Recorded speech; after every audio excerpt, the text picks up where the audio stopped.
Тамаша құрметті көрермендер, бұл бірге таңдаймыз бағдарламасы.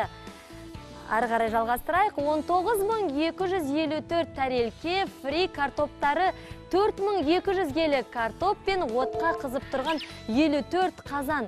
Дәл осындай рекорд жасаған әлемдегі қай ел? Қалай ойлайсыз? Әрине, біздің қазақтар. Ақсу картоп фест 2015 байқауы жуырда ғана өтті. Қала күніне арналған мерекеде Павлодар облысының аспаздары осындай рекордқа қол жеткізді. Өйткені Павлодарда картоп көп әрі мол өнім берді. Фри картоптарын сіз жақсы көресіз бе? Әлемде оған деген сұраныс гамбургер, чизбургерлерді басып озыпты. Осы сүйікті асты бізде жасап беретін біздің ханым аспаз Самал Айдархан қызы. Самал ханым, студиямызға қош келдіңіз. Қош көрдік. Көңіл күйіңіз жақсы ма? Өте жақсы. Сіздің киіміңіз әдемі, тамаша, жақсы жарасып тұр. Аспаз болып жасап жүргеніңізге қанша жыл болды? Мен аспаз болып жұмыс жасап жүргеніме, негізгі менің мамандығым өндірістік оқыту шебері.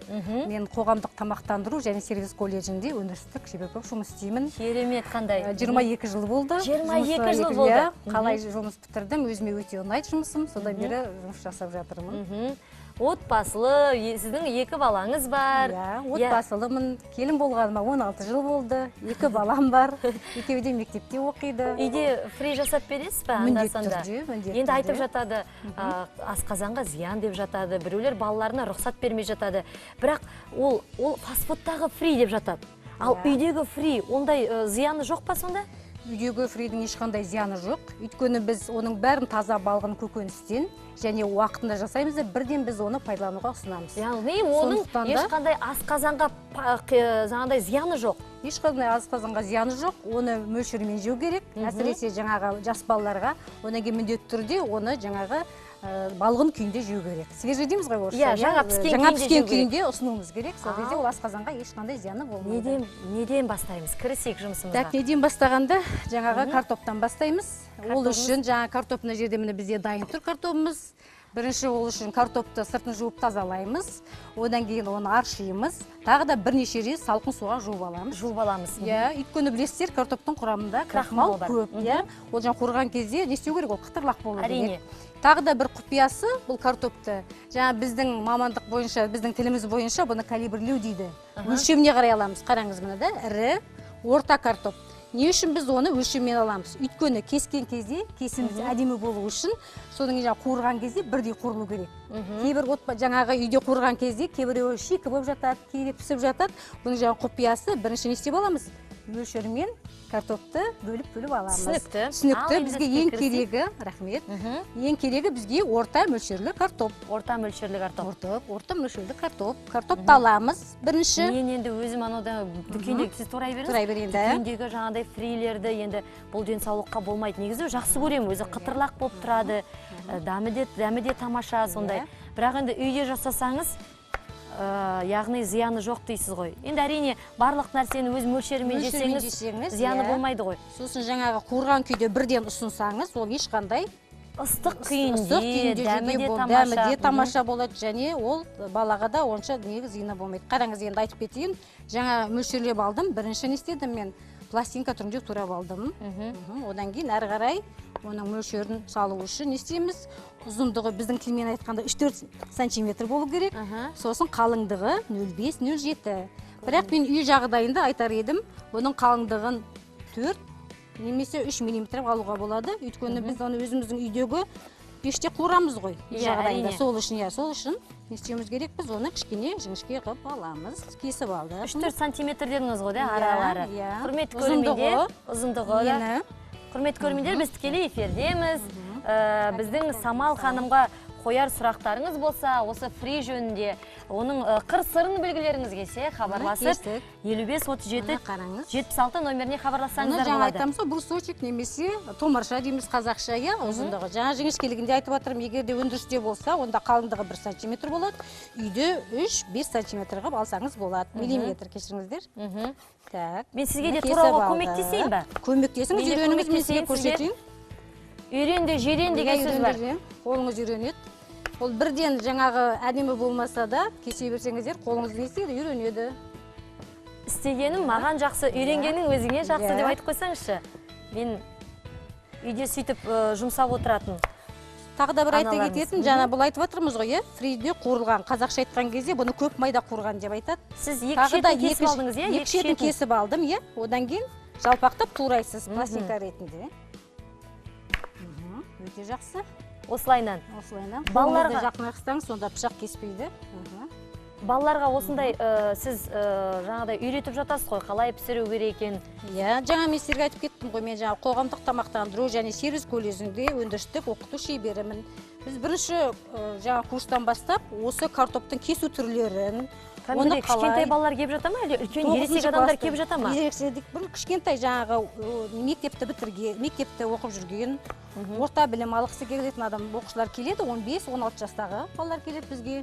Соларды біз міне бірінші күннен бастап осы ең бірінші көкөністі кесуді үйретеміз. Бізге хабарласқан көрерменіміз бар екен, тыңдап көрейік. Алло, сәлеметсіздер ме? Сәлеметсіздер ме? Сәлеметсіздер ме? Менің аты-жөнім Тимур болады. Қойсаңыз болады сұрағыңызды. Үйдегі картофель фриді пісіргенде неліктен қалыңдығы жұқа болу керек? Есіміңіз кім? Тимур. Тимур, Тағы да сұрақ бар ма, Тимур? Және де қандай специялар қосуға болады? Не қосуға болады? Қандай дәмдеуіштер қосуға болады дейді. Және дағандай жұқа болу керек па дейді міндетті түрде. Міндетті түрде жұқа болуды қажет емес. Мен үй жағдайында болғаннан кейін жұқа қылып алыңыз деп жаңа сіздерге кеңес беріп жатырмын. Өйткені неге жұқа болу керек? Ол бірдей қуырылуы керек қой. Әйтпесе ол бірдей қуырылмаса, жаңағы басында. Осымен жеткілікті шығар, Кейін? Кейін әрі қарай міне қараңыздар, кесіп алдық. Тағы да бір құпиясы, бұны үйде марлы дейміз ғой. Марлы болса немесе жаңағыда ақ өзіңіздің күнделікті асханада қолданып жүрген ас үйде орамалдарыңыз болса жаясыздар, міндетті түрде бұны кептіріп алу керек.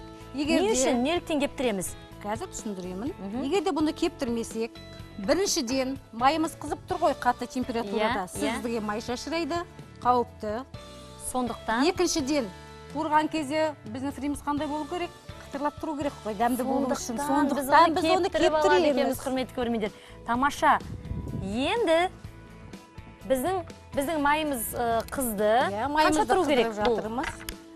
Бір 2-3 минут жетеді. 2-3 минут жетеді. Екінші орамалмен үстіне жауып қоясыз, немесе кептіресіз. Ал енді біз қуыруға көшеміз бе? Қуыруға көшеміз. Біздің картопымыз дайын болды, кесілген. Енді бұны жаңағыдай фриді емізулі аналарға жеуге болмайды деп жатады. Қалай ойлайсыз? Оны өте дұрыс деп ойлаймын. Өйткені емізулі аналарға тек қана фриді емес, қуырылған тағамдарды өзім ана болғаннан кейін мен білемін. Ол жаңағы баланы сіз емізгеннен кейін оның денсаулығына өте зиян. Сондықтан да көбінесе ол кісілерге майлы, сосын жаңа айтқандай асқазанға өте ауыр болады.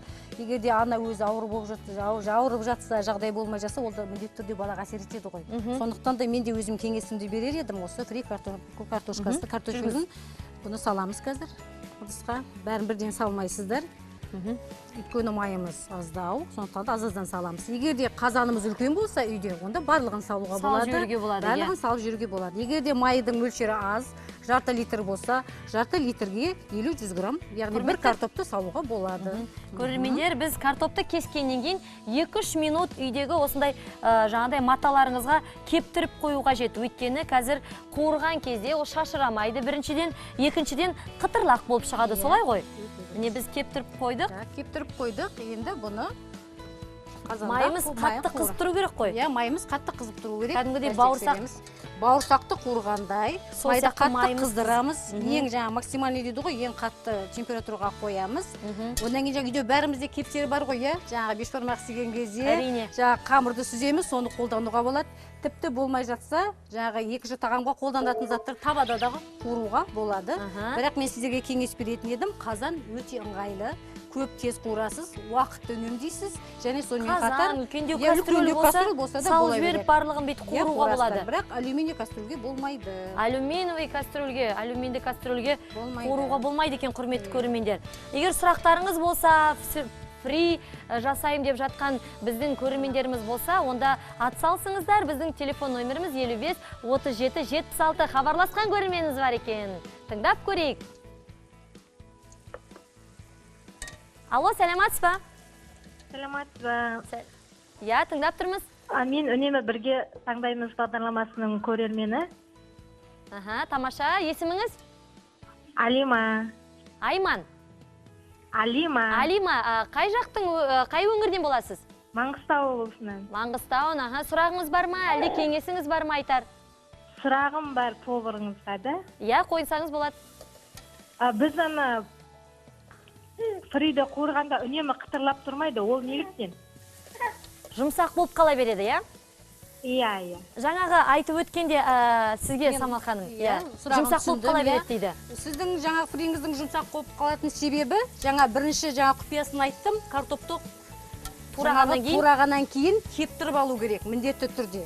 Одан кейін тағы да бір құпиясын айта кетейін, кішкене картоп крахмал немесе ұн қосып араластырып жіберуге болады. Міне. Үшінші құпиясы, майыңыз қатты қызып тұру керек. Сонда егерде ол майыңыз қызбаса, ол бүкіл ылғалды картоп тартып алады суымен. Содан кейін ол ылғал қайтадан шығады майдан алғаннан кейін. Сол үшін жұмсақ болады ол. Сонда тураған кезде жаңағыдай ұнды жай қылып сеуіп жіберсеңіз жеткілікті. Кепкеннен кейін себесізді. Кепкеннен кейін жай ғана сеуіп араластырасыз, немесе картоп крахмалын сеуіп араластырасыз. Алима, сұрағыңызға үлкен рахмет. Құрметті көрермендер, қазір біз сіздерге бір видео ұсынғымыз келіп отыр. Міне, көрсеңіздер болады. Бұл да фри, бірақ бұл мультиваркада дайындалып жатыр.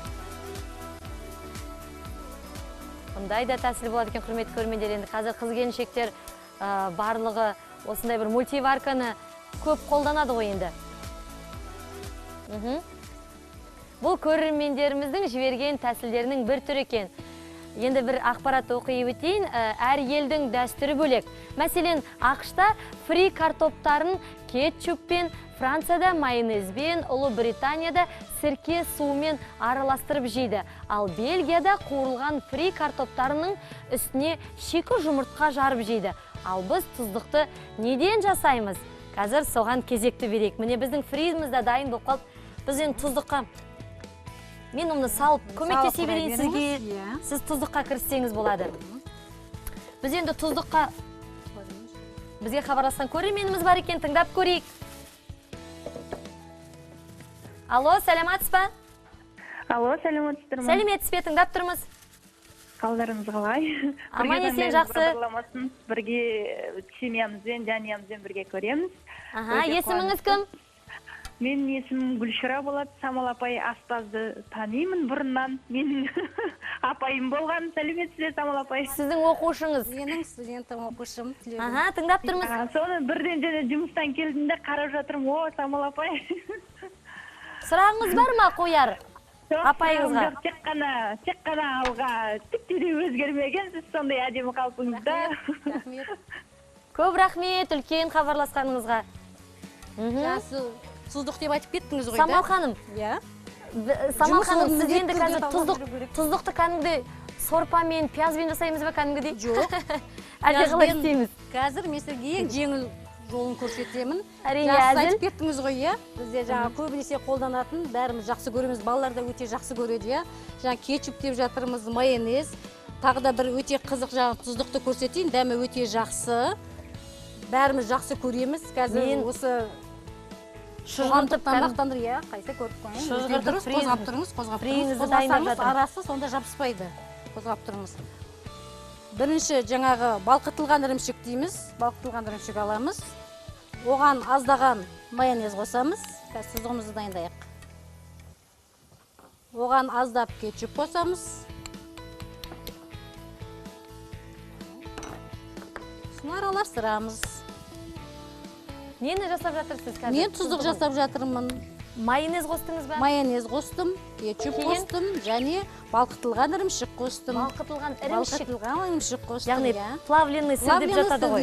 Көбісі сөйтіп айтады ғой қазіргі жастардың арасында. Негізі бұны біз балқытылған ірімшік дейміз. Және қызыл бұрыш. Қызыл бұрыш. Мен қызыл бұрыш қоспаймын. Негізі жаңағы технология бойынша қосуға болады. Бірақ қызыл бұрыш кішкене ашылау болғандықтан балаларға зияны болады деп мен үйде көбінесе осы майонез бен кетчупты ғана қолданамын. Араластырдағы. Егер де жаңағы айтады ғой, консистенциясы дейді, қатты қою болатын болса, бұның үстіне сүт немесе кілегей қосуыңызға болады. Бізге хабарласқан көрерменіміз бар екен, тыңдап көрейік. Аха, алло. Сәлематсыз ба? Сәлематсыз ба? Я, тыңдап тұрмыз. Таманда Нұрбибі ханым, қалыңыз қалай? Жақсы, аман есенсіз. Мен Жамбыл облысы Шу ауданы Балуаншолақ ауылынан хабарласып тұрмын сізге. Есіміңіз? Есімім Жаннұр. Жаннұр әпке, тыңдап тұрмыз. Сіздің мына қазіргі өткендегі хабарыңызды көріп ем, басыңыздағы орамалыңыз сізге өте қатты жарасып тұр. Рахмет үлкен, Жаннұр әпке. Сіз бе маған айтқан сол кеңесті? Жоқ, мен емеспін, бірақ сол хабарды көріп отқам. Қазақтың әдемі сұлу келіншегі болып, қызы болып шыға келдіңіз. Рахмет әпке, енді міндетті түрде орамалмен шығатын боламын. Сіздің үлкен кісілердің ақылын енді әрдайым тыңдап, ескеріп жүреміз ғой. Сондықтан рахмет сізге, мың алғыс. Шу өңіріне хабарласып жатқан көрерменіңіз? Тағы да бір айта кететін жағдай, мына жерде де, жаңа айтып отырмыз ғой, фри деп. Тағы да екінші түрі бар. Ол жаңағы сабан шағып кесемізді, айтамыз ғой, картоп пай дейміз. Олай да қуыруға болады. Оны жаңа жұқа қып кесесіз. Одан кейін жаңа айтамыз ғой, жаңа жіңішке сабанша немесе соломка дейміз. Олай кесіп, оны да фритюрде қуыруға болады. Өте дәмді. Салатқа қосамыз, немесе балаларға ұсынуға болады, бөлек. Бәріміз жақсы көреміз ғой, әсіресе балалар жақсы көреді. Кейде бір мейрам жасағымыз келгенде үйде, көбінесе мен жаңа демалыс кездерінде қолым тиген кезде өзім үйде осыны жасаймын балаларға. Ал, тұздығымен. Тамаша, біздің фриіміз енді дайын болып қалды. Мұна алып, мынаған саласы бірінші. Ол майы. Міне, енді қазір мына фриде біз...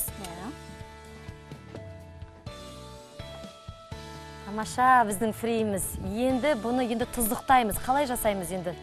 Тұз себеміз бе? Тұзды соңынан себеміз. Бағадан байқаған шығарсыздар, тұзды сепкен жоқпын. Ол біріншіден жаңа айтып жатырмыз ғой. Жұмсарып кетпеу үшін, екіншіден. Одан кейін майда ол күйіп кетпеу үшін. Яғни фри дайын болған кезде, ұсынар кезде ғана, қонақтың алдына берер кезде ғана тұз себеміз аздап. Аздап қана дәмін келтіреміз. Жеткілікті шығар осы. Жеткілікті болады. Енді жаңа сіз айтыңыз ғой, тұздық деп.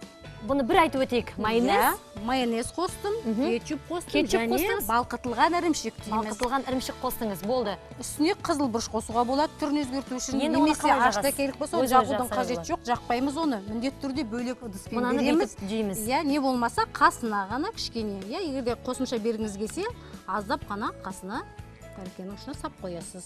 Бұлғамау үшін тәркенді. Осы жетіп жатыр. Негізі тұздықты бөлек ұсынған дұрыс. Біріншіден, дастарханыңыз әдемі болады.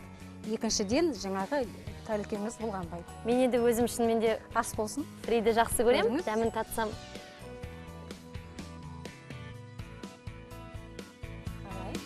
Сіздің жаңағы дүкеннен сатып алған басқа жердегі фрилердің айырмашылығы бар ма екен? Айырмашылығы жер мен көктей. Үлкен рахмет әпке. Сізге де рахмет. Үлкен рахмет. Осылай кеңесіңізбен бөліскеніңізге алғысымыз шексіз. Құрметті көрермендер, үйде сіздер де жасап көрсеңіздер болады. Оп-оңай. Ал бізде қазір жарнама. Жарнамадан кейін қайтадан жалғастырамыз.